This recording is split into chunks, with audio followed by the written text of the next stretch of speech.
శుక్లాంబరధరం విష్ణుం శశివర్ణం చతుర్భుజం ప్రసన్నవదనం ధ్యాయేత్ సర్వవిఘ్నోపశాంతయేత్. గురుర్బ్రహ్మా గురుర్విష్ణుః గురుర్దేవో మహేశ్వరः గురుః సాక్షాత్ పరబ్రహ్మ తస్మై శ్రీ గురవై నమః. వ్యాసాయ విష్ణురూపాయ వ్యాసరూపాయ విష్ణవే నమో వై బ్రహ్మనిధయే వాసిష్ఠాయ నమో నమః. కూజంతం రామ రామేతి మధురం మధురాక్షరం ఆరుహ్య కవితాశాఖాం వందే వాల్మీకికోకిలం. శ్రుతిస్మృతిపురాణానాం ఆలయం కరుణాలయం నమామి భగవత్పాదశంకరం లోకశంకరం. వాగర్ధావివ సంపృక్తౌ వాగర్ధప్రతిపత్తయే జగతః పితరౌ వందే పార్వతీపరమేశ్వరౌ. సూక్తిం సమగ్రయతున స్వయమేవ లక్ష్మీః శ్రీరంగరాజమహిషీ మధురైః కటాక్షైః. వైదగ్ధ్యవర్ణగుణగుంభనగౌరవైర్యాం కండూలకర్ణకుహరాः కవయోధయంతి. హైమోర్ధ్వపుండ్రమజహన్మకుటం సునాసం మందస్మితం మకరకుండలచారుగండం బింబాధరం బహుళదీర్ఘకృపాకటాక్షం. శ్రీవేంకటేశముఖమాత్మనిసన్నిధత్తాం విమలపటి కమలకుటి పుస్తకరుద్రాక్షసస్తహస్తపుటి కామాక్షి పక్ష్మలాక్షి కలిత విపంచి విభాసి వైరించి. మనోజవం మరుతతుల్యవేగం జితేంద్రియం బుద్ధిమతాం వరిష్టం. వాతాత్మజం వనరయూధముఖ్యం శ్రీరామదూతం శిరసా నమామి. ఆపదామపహర్తారం దాతారం సర్వసంపదాం లోకాభిరామం శ్రీరామం భూయో భూయో నమామ్యహం. జయతు జయతు దేవో దేవకీనందనోయం జయతు జయతు కృష్ణో వృష్ణివంశప్రదీపః. జయతు జయతు మేఘశ్యామలకోమలాంగో జయతు జయతు పృథ్వీ పరనాశో ముకుందః. నారాయణం నమస్కృత్య నరం చైవ నరోత్తమం దేవీం సరస్వతీం వ్యాసం తతో జయముదీరయేత్. హరి ఓం. పరమేశ్వర స్వరూపైన సభకి నమస్కారం.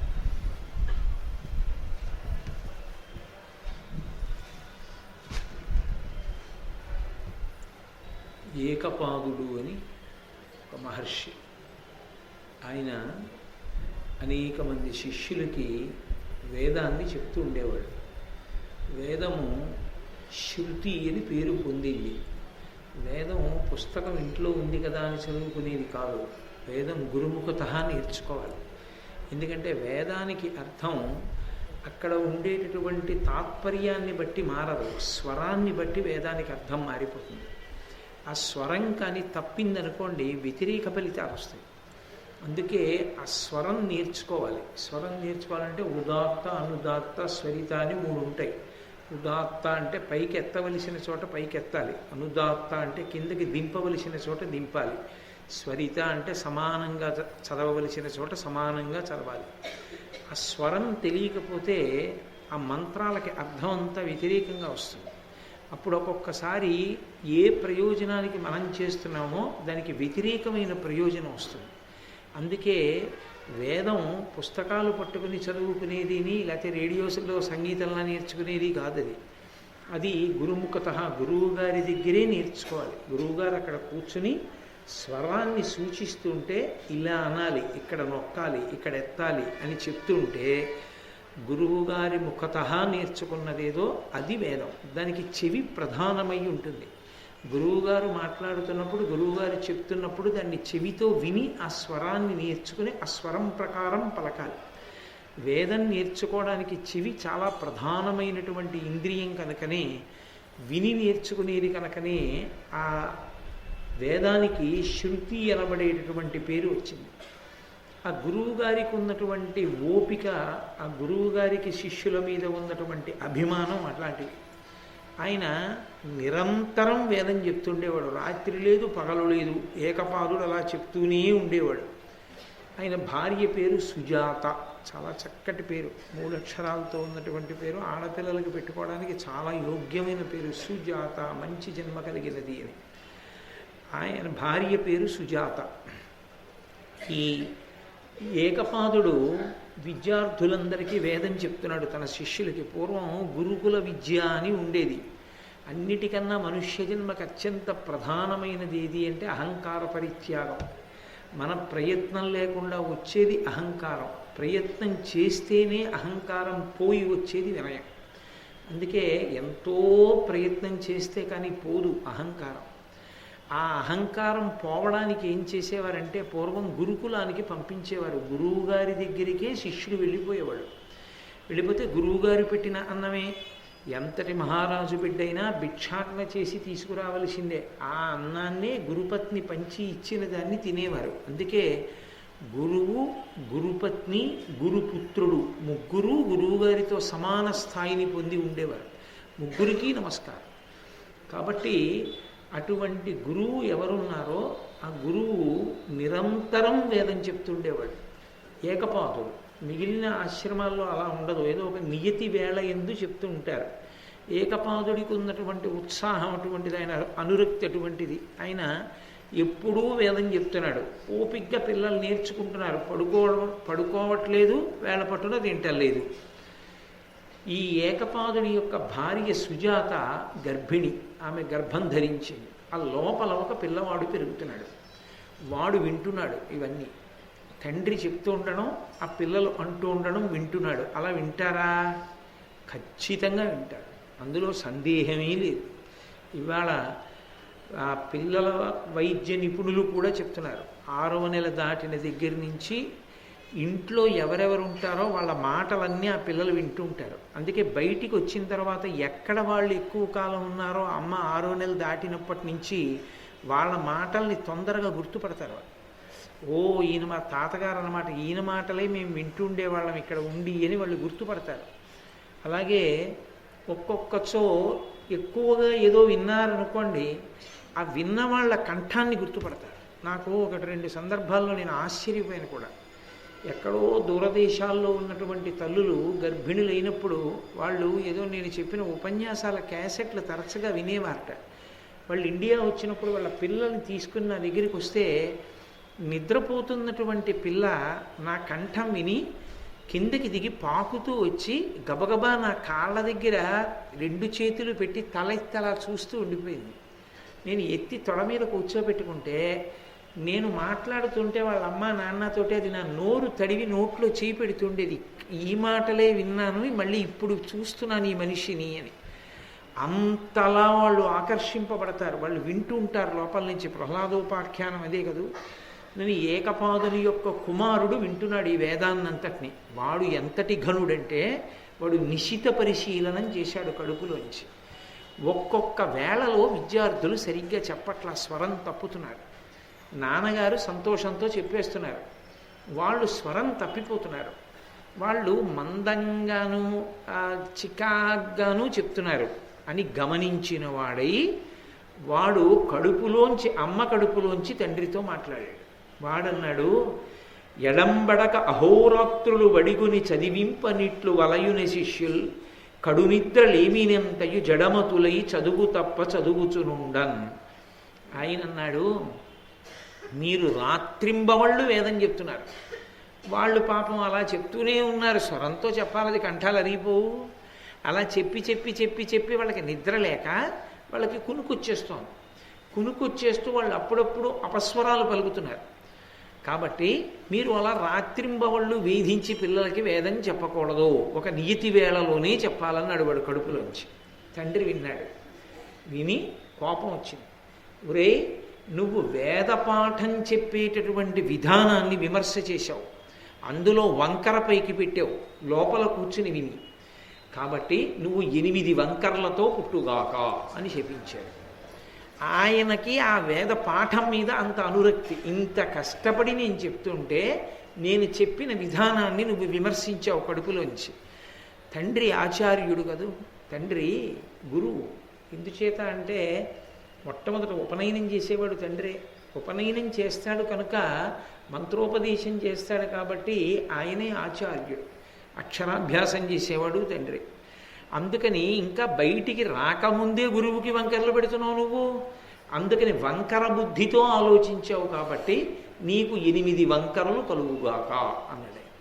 కాబట్టి అంటే ఆయన బహుశः ఆయన ఉద్దేశ్యం ఏమై ఉండాలంటే ఆయన వేదమునందనంత అనురక్తి ఉన్నవాడు కాబట్టి వీడు అష్టాంగ యోగంలో సమాధి స్థితికి చేరగలిగినటువంటి మహావిద్వాంసుడు కావాలి, అంతటి సాధకుడు కావాలి అనుకున్నాడు. వాడు వేదానికి వంకర చెప్పేటప్పటికీ ఆయనకు కోపం వచ్చింది. 8 వంకర్లతో పుట్టుదువుగాక అన్నాడు.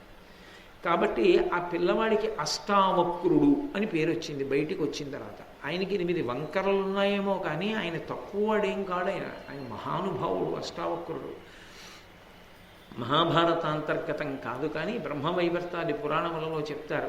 ఆ అష్టావక్రుడు ఒక మహారాజు యొక్క కుమార్తెని అడిగాడు వివాహం చేసుకుంటానని. ఆయన ఉత్తర దిక్కుకు వెళ్ళి పరమేశ్వర భవనము మొదలైనవి దాటి వెడితే అక్కడికెళ్ళి ఒక విశేషమైనటువంటి అంతఃపురంలో ఒక కాంత కనపడుతుంది. ఆమె ఉపచారములు అందుకుని తిరిగిరా, అప్పుడు నా బిడ్డనిస్తానన్నాడు. ఆయన వెళ్ళారు.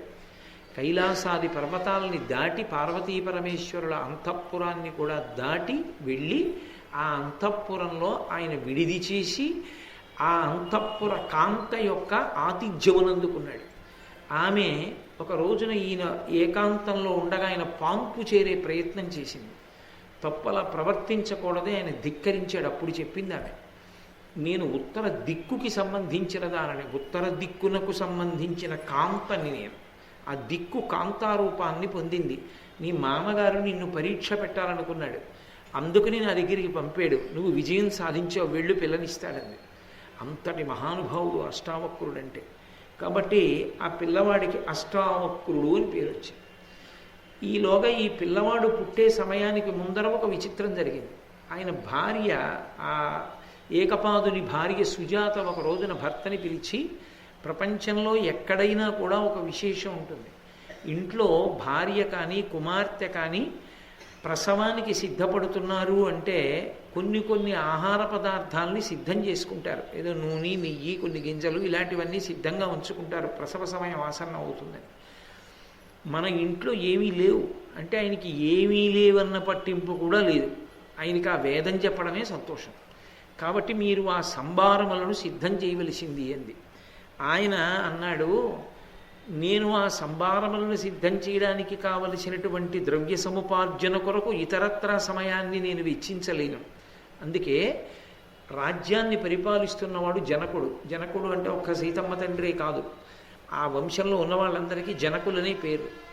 కాబట్టి నేను జనకుడి దగ్గరికి వెడతాను. అక్కడ వంది అని ఒక గొప్ప విద్వాంసుడు వచ్చాడు, పశ్చిమ దిక్కునకు అధిపతి అయినటువంటి వరుణుని యొక్క కుమారుడు. ఆ వంది ఎవరి చేత ఓడింపబట్టలేదుట. నేను వెళ్ళి ఆయన్ని ఓడిస్తాను, ఓడించి మహారాజు ఇచ్చేటటువంటి బహుమానాలు పట్టుకొస్తాను. దానితో ప్రసవ సమయానికి కావలసినటువంటి సామాగ్రిని సిద్ధం చేద్దామన్నాడు. ఆయన వెళ్ళి ఆ వందితో వాదన చేశాడు. వాదనలో ఓడిపోయాడు. ఓడిపోతే ఇతర విద్వాంసులతో పాటే ఏకపాదునకు కూడా జలవాస శిక్ష విధించారు. అంటే నీళ్లల్లో ఉంచడం, తల నీళ్లల్లో ముంచుతూ ఉండడం, ఊపిరి కోసం కొట్టుకుంటున్నప్పుడు పైకెత్తుతూ ఉండడం, అలా నీళ్లలో ముంచి తేలుస్తూ ఉంటారు. అటువంటి శిక్ష వేశారు. ఇతర విద్వాంసులతో పాటు అనుభవిస్తున్నాడు ఏకపాదుడు. ఇక్కడ అష్టావక్రుడు పుట్టి పెద్దవాడు అవుతున్నాడు. ఆయన మేనమామ గారు ఉన్నాడు, ఉద్దాలకుడు అని, ఆ పక్కనే ఉండేవాడు. ఈ సుజాత అన్న తల్లి ఉన్నటువంటి పక్కనే. అదే సమయానికి అష్టావక్రుడు పుట్టే సమయానికే ఉద్దాలకునకు ఒక కుమారుడు జన్మించాడు. ఆయనకి శ్వేతకేతు అని పేరుంచాడు తండ్రి. ఇద్దరూ కలిసి పెరుగుతున్నారు. ఈ పిల్లవాడు ఏమనుకుంటున్నాడంటే ఈ ఉద్దాలకుడే నా తండ్రి అనుకుంటుండేవాడు. ఏమి తెలియదు కదా, అమాయకత్వం, చిన్నతనం. కాబట్టి ఈయనే నా తండ్రి అనుకున్నాడు. ఒక రోజున ఇద్దరూ ఆడుకుంటుండగా గబగబా వెళ్ళి ఉద్దాలకుడి తొడ మీదకి ఎక్కి కూర్చున్నాడు అష్టావక్రుడు.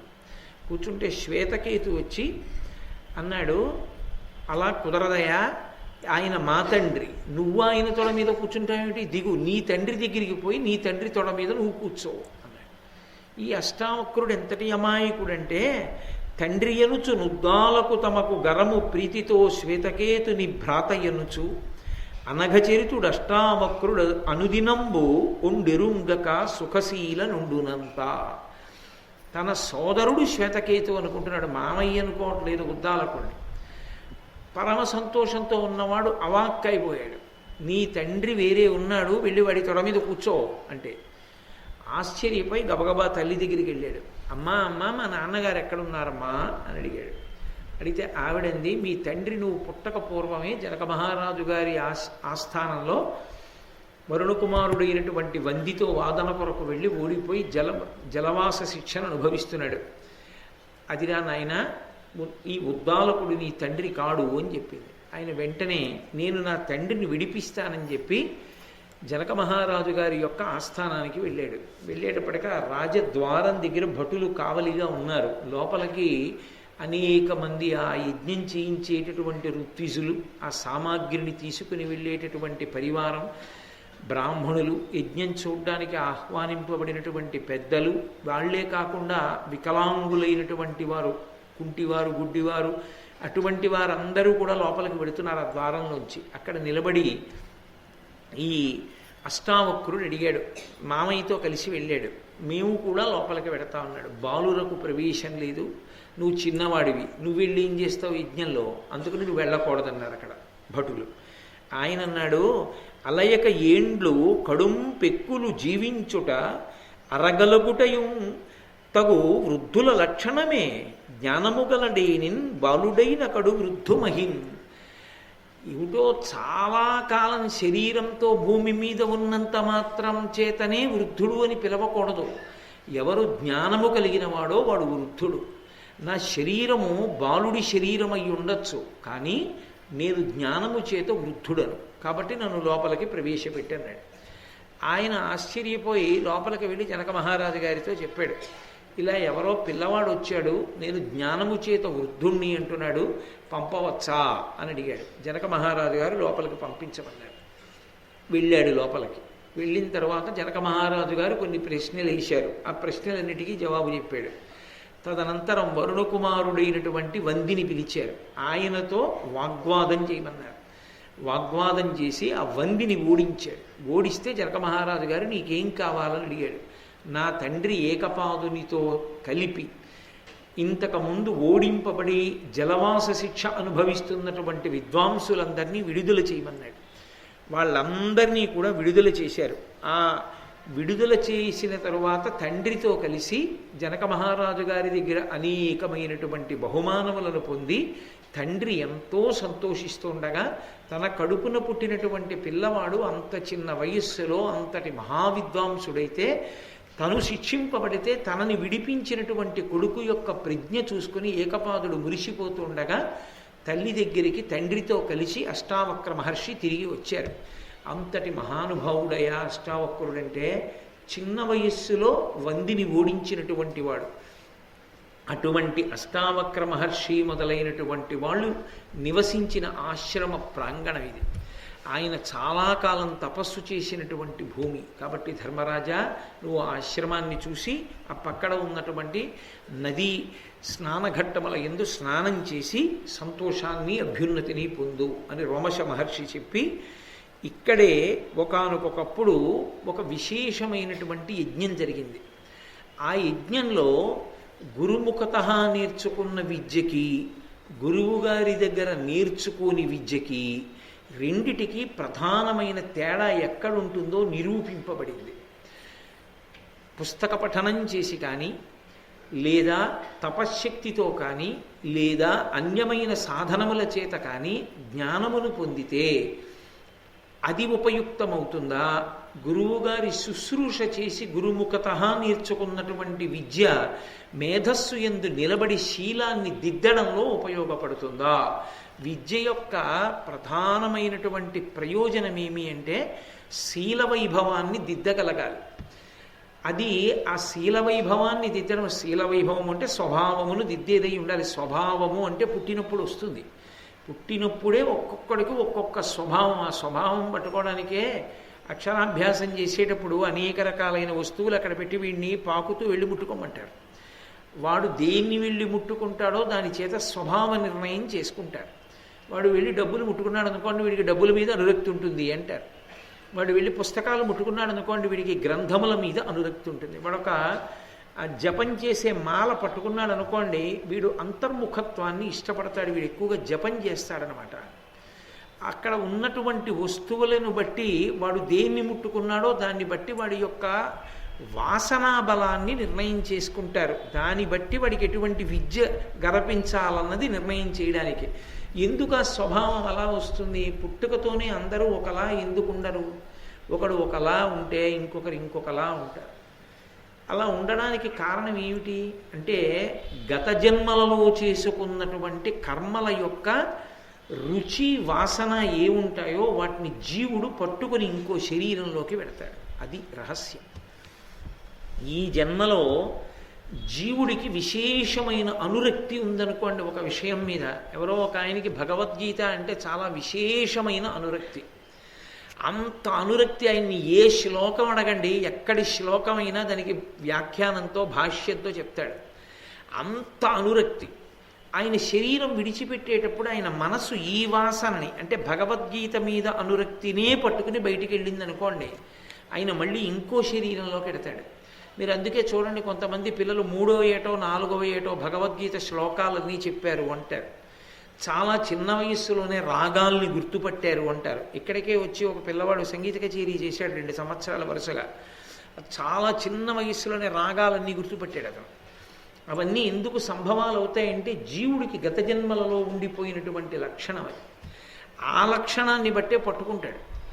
అది అలా పట్టుకుని వెళ్ళినది ఏదుందో అది మంచి వాసన అయితే పర్వాలేదు, అది చెడుకి సంబంధించింది అనుకోండి, ఇప్పుడు ఆ వాసన తొలగాలి, దాన్ని మార్చుకోవాలి. దాన్ని మార్చుకోవాలి అంటే చెప్పేటటువంటి విషయాన్ని వాడి స్వభావం మారడానికి వీలుగా చెప్పగలిగినటువంటి దక్షత కలిగినటువంటి వ్యక్తి గురువు. వాడికి పట్టుకున్నటువంటి విశేషాన్ని, ఆ వాసనా బలాన్ని తొలగిస్తాడు. పరమేశ్వర మూర్తి ఎక్కడ ఉంటుంది? బండరాయిలోనే ఉంటుంది. శిల్పి ఏం చేస్తాడు? బండరాయిలోంచి విగ్రహాన్ని పైకి ఎత్తాడు. విగ్రహం కాకుండా ఉన్నటువంటి బండని చెక్కేస్తాడు. చెక్కేస్తే ఏం బయటికి వచ్చింది? పరమేశ్వరమూర్తి బయటికి వచ్చింది. ఇప్పుడు ఆ పరమేశ్వరమూర్తిని ప్రతిష్ఠ చేసిన తర్వాత శిల్పిని ఈ కంటి చివర చిన్న పెచ్చుండిపోయిందో కొట్టేయి అన్నారు అనుకోండి, కొడతాడా? కొట్టడు. నేను కూడా ఈ శిల్పకళలో ప్రవీణుణ్ణి అవ్వడానికి ఆయన అనుగ్రహమే అంటాడు తప్ప కొట్టడిక. ఆయన పరమేశ్వరుడంతే. అక్కరలేనిది తీసి పరమేశ్వరుణ్ణి బయటికి తీసిన శిల్పిలా తన వాక్కులను ఆయుధంగా మార్చుకుని ఎలా బోధ చెయ్యాలో అలా బోధ చేస్తూ, దేని యందు అనురక్తి కల్పించాలో దాని యందు అనురక్తి కల్పిస్తూ, ఏ ప్రమాదకరమైన విషయమునందు అనురక్తి ఉండిపోయిందో దానిని తొలగిస్తూ, స్వభావాన్ని మార్చి ఈ జన్మలో ఉత్తర జన్మలలో కూడా వాడు పరమేశ్వరుడి వైపుకు వెళ్ళడానికి మార్గం సుగమం చేసి, కొన్ని కోట్ల జన్మలు ఎటో పోవలసిన వాడి జన్మ పరంపర తగ్గించి పరమేశ్వరుడి వైపుకి నడుపుతాడు గురువు. అది గురువు యొక్క దక్షత.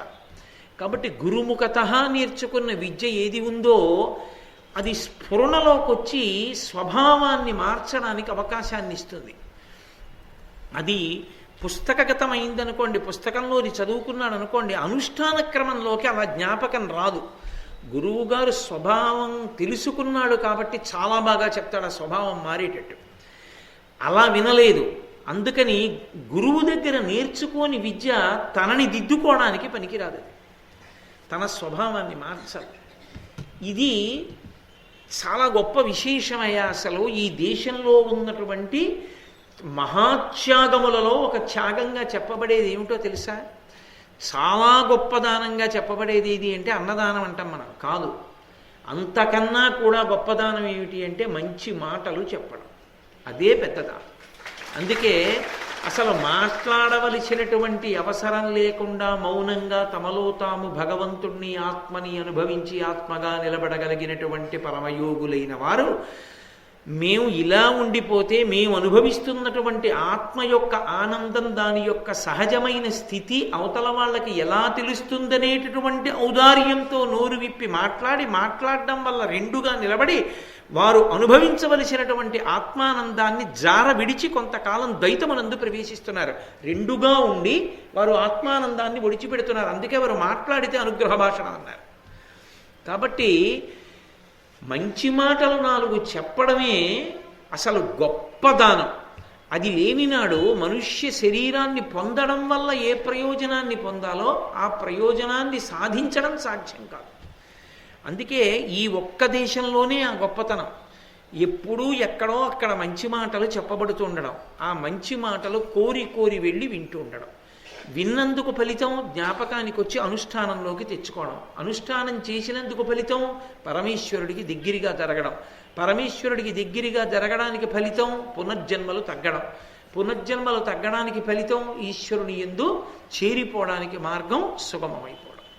దీనికి అంతటికీ ప్రబోధమే కారణమైంది. అందుకే ఈ దేశంలోనే మీకు ప్రత్యేకించి పురాణేతిహాసములను తరచుగా ఉపన్యసించడము, దానికి దేవాలయ ప్రాంగణములే ఆలవాలము కావడం అనేటటువంటిది ఎప్పుడూ కూడా ఆచరణ యందు జరుగుతున్న విశేషంగా ప్రకాశించింది. కాబట్టి ఆ విషయాన్ని నిరూపణం చేసిందయా ఇక్కడ చేసినటువంటి ఒక యజ్ఞ భూమి. దేవతలు వచ్చి ఆ విషయాన్ని నిర్ధారించారు. అలాగా చాలా అద్భుతంగా ఉంది. ఈ విశేషం ఏమిటో నాకు చెప్పవలసింది అన్నాడు ధర్మరాజు గారు. వెంటనే రోమశ మహర్షి చెప్తున్నారు, అలఘులు రైభ్య భరద్వాజులు తమలో సుహృదులై విశుద్ధ తపో నిశ్చలిత మతులి వనంబున నొలసి తపంబొప్ప చేయుచుండిరి నిమ్మిన్. అక్కడ భరద్వాజుడు రైభ్యుడు అనబడేటటువంటి ఇద్దరు స్నేహితులు. వాళ్ళిద్దరూ కూడా అలఘులు. లఘువు అంటే చిన్నది, అలఘుడు అంటే చిన్నవాడు కాడు, అంటే చాలా పెద్దవారు. పెద్దవారంటే వయస్సులోని కాదు, అనుష్ఠానమునందు, ఆ వేదం నేర్చుకున్న విధానమునందు, దాన్ని అవసరమైతే దేవతానుగ్రహాన్ని సంపాదించుకోవడానికి వీలైన క్రతువుగా మార్చగలిగిన ఒక దక్షత యందు వాళ్ళు నిష్ణాతులు. అటువంటి అలఘులు రైభ్య భరద్వాజులు తమలో సుహృదులై విశుద్ధ తపో నిశ్చలితమతులి వనంబున నొలసి, శుద్ధమైనటువంటి తపస్సుతోటి నిశ్చలితమతులు, అటు ఇటు కదిలిపోకుండా మనసుని ఏకాగ్రం చేసినటువంటి వారై తపంబొప్ప చేయుచుండిరి నిమ్మిన్. ఆ భరద్వాజుడు రైభ్యుడు ఇద్దరూ కూడా తపస్సు చేస్తున్నారు. కాలక్రమంలో ఆయనకి ఒక ఆశ్రమం, ఈయనకి ఒక ఆశ్రమం. పేర్లు కొంచెం జాగ్రత్తగా జ్ఞాపకం పెట్టుకోవాలి. రైభ్యుడికి ఒక ఆశ్రమం, భరద్వాజునికి ఒక ఆశ్రమం. ఇద్దరు 2 ఆశ్రమాలు కట్టుకుని తపస్సు చేసుకుంటున్నారు. ఆ తపస్సు చేసుకుంటున్న సమయంలో కొంతకాలానికి వాళ్ళు గృహస్థాశ్రమ స్వీకారం చేశారు. ఆశ్రమాలు మారుతుండడం అనేటటువంటి దాని